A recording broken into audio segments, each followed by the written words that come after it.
Deus Ex Mankind Divided to be available on virtual reality. Game has same engine as Hitman, Absolution. Deus Ex Mankind Divided is the sequel of 2011 game, Deus Ex Human Revolution. It is developed by Eidos Montreal and published by Square Enix.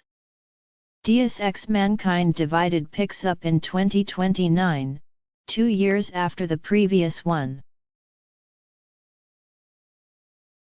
The game features the return of the protagonist character named Adam Jensen with new upgraded augmentations and technology. Adam Jensen is a former private security officer and now he is secretly working for a hacking group called the Juggernaut Collective.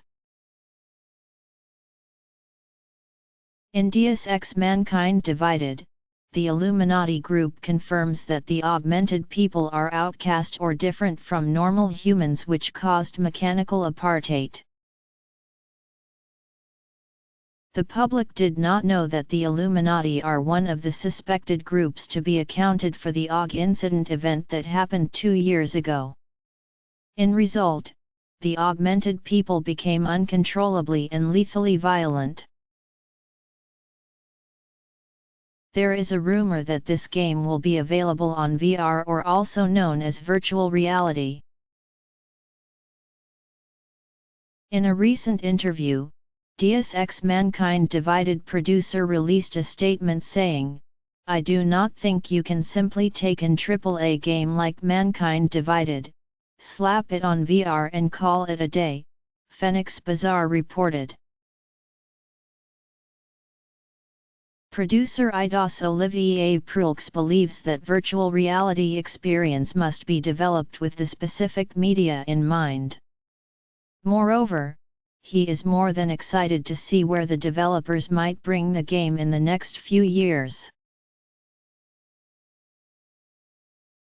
Moreover, Eidos Montreal, developer of Deus Ex Mankind Divided, admitted that they used the same game engine in Hitman, Absolution of 2012 called Dawn Engine.Meanwhile, Square Enix published other known games like Thief, Final Fantasy XV and Hitman. This cyberpunk-themed action video game will be released on the 4th week of August on different platforms. It will be available on Xbox 360, PC and PlayStation 4. Deus Ex Mankind Divided series will also be available on mobile devices.